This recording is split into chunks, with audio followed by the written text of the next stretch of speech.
Muito bem, Elivaldo Barbosa, então as informações do transporte coletivo com essa história do transporte coletivo sofrendo com os 80% de necessidade de circular por determinação judicial. A turma o que é que está fazendo? Procurando alternativa. Uma delas, o metrô de Teresina. Débora Radar está ao vivo e vai trazer informações para nós, porque o metrô já está registrando um aumento na quantidade de pessoas circulando. Débora, boa tarde.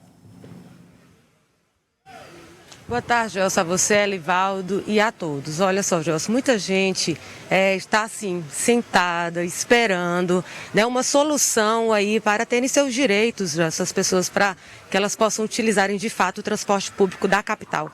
Eu estou na estação aqui da Avenida Frei Serafim. Esse é um horário já que as pessoas já estão aqui esperando o VLT chegar. É o horário de pico ainda, cerca de 20 a 30 minutos, é o tempo que essas pessoas esperam para saírem daqui, né? Ou vão para a Zona Norte ou a Zona Sudeste. Bom, e o metrô está sendo um meio, né, um meio de locomoção dessas pessoas por conta da greve. Você mostrou os dados agora há pouco e esses dados eles refletem aqui no metrô, porque teve um aumento de 50% e esse aumento não partiu de ontem, quando os motoristas deflagraram a greve. Ele já vem por algum tempo, né, com a quantidade de ônibus reduzida e as pessoas começaram a procurar o metrô. Então, esse aumento já vem de algum tempo. Eu vou conversar agora com o Itajaí Cavalcante, que é gerente de operações da Companhia Metropolitana de Transporte Público, para falar sobre este aumento e sobre a demanda. De fato, o metrô está conseguindo manter essa condição e a procura dos passageiros? Boa tarde. Boa tarde, André.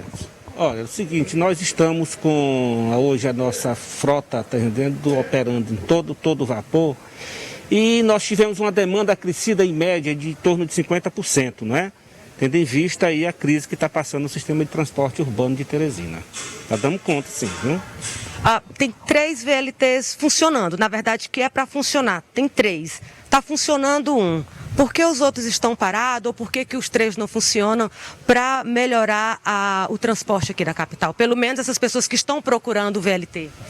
Bem, no caso, nós temos 3 composições, não é? Como você falou, das 3, somente uma pode operar, porque a nossa linha ela é uma via única. Nós estamos com um projeto de ampliar, certo? De duplicar essa via para nós colocarmos mais outra máquina, né? Outro VLT funcionando. Um opera, um fica em reparo e o outro fica em estado de apreensão para qualquer momento, né, entrar para substituir no caso de algum problema técnico que venha dar aquele que está em operação. E há uma possibilidade de futuramente ter essa outra via para que as pessoas tenham uma alternativa mais segura e mais eficaz?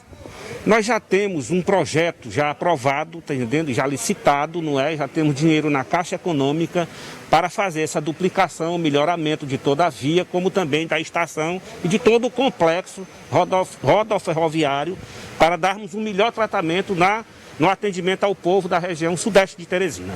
Seu Itajaí, as pessoas que dependem também do VLT, que muita gente ainda utiliza, até pelo fato da passagem, o valor apenas R$1 e também é perto do seu trabalho, é um outro meio que as pessoas utilizam muito, elas têm reclamado, têm reclamado da demora, né? Elas chegam um determinado tempo aqui, fica mais do que 20 minutos, 40 minutos. Então, isso tem a ver pela quantidade de ter um VLT funcionando? Não, essa questão do quadro de horário, não é que a ordem de serviço que nós emitimos para ser cumprida pelos operadores do VLT, é porque nós operamos nesse trecho, entendeu? Nós temos 13,7 quilômetros, que é o nosso trecho, e a gente opera em comum operação com o trem de cargas de passageiros, certo? Então, o nosso quadro de horário ele é bem definido para que não tenhamos nenhum conflito com outro tipo de trem ferroviário que faz, prendendo aqui os transportes de suas cargas na mesma via desses 13,7 quilômetros que nós operamos. Então, isso quer dizer que mesmo agora nesse período de greve, aqui vai funcionar os mesmos horários, nas mesmas estações? Infelizmente, não é? Tem que ser os mesmos horários, né? Nos mesmos pontos de estação, não é? Não podemos ampliar, aumentar a quantidade de viagens, porque nós temos tendendo essa limitação da qual eu já me expressei, porque nós operamos em comum, não é com um trecho comum, certo, com o sistema da FTL, que é a antiga Transnordestina. capacidade de lotação é de 600 pessoas. Quantas pessoas estão conseguindo fazer essas viagens? Bem, se nós fôssemos, entendendo, abrir as portas total, nós iríamos transportar até mais de 600 pessoas. Estão ficando pessoas nas paradas, porque nós temos aí um controle mais eficaz, teremos que botar no máximo 500 pessoas, para tentarmos estar bem ainda, certo, um pouquinho de distanciamento, cumprindo as normas e as exigências da vigilância sanitária.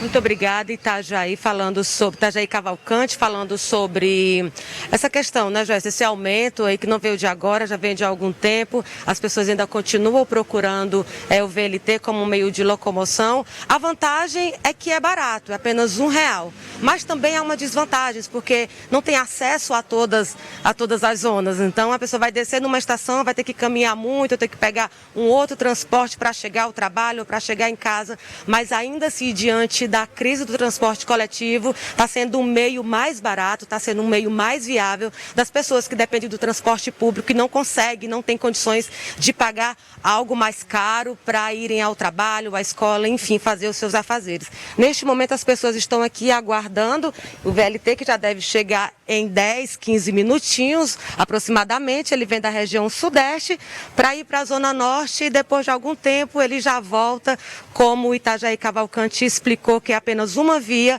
então tem que esperar o VLT finalizar a viagem para depois voltar, e aí sim as pessoas vão dependendo desse horário, vão dependendo desse transporte para que continue com as suas demandas e mantendo as suas obrigações. Joelson.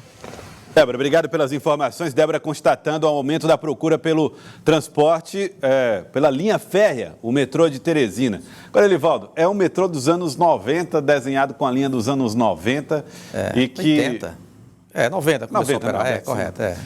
Os primeiros foram feitos pelo Alberto Silva nos anos 90. 80. 80? 80, final dos anos 80. Do final da década de 1980 e início de 90. Poderia ter sido já melhorado, né? Aliás, era um desafio que o governo do estado e prefeitura poderiam ter resolvido, talvez. É verdade. As melhorias, ninguém pode dizer que nada foi feito, foram feitas, no entanto, muito aquém de atender às demandas da mobilidade urbana numa cidade do porte de Teresina. Mas é a alternativa que se tem, conforme informou a Débora e o diretor Itajaí Cavalcante. Agora, é uma linha muito limitada, né? Você veja, envolve a zona sudeste, que tem grande população lá, uma grande densidade demográfica, e vai para a zona centro-norte até chegar na zona central de Teresina, ali na região do Mercado Central. Então, ela tem uma limitação, a linha não cresceu ao longo desses quase mais de 30 anos, quase 40 anos.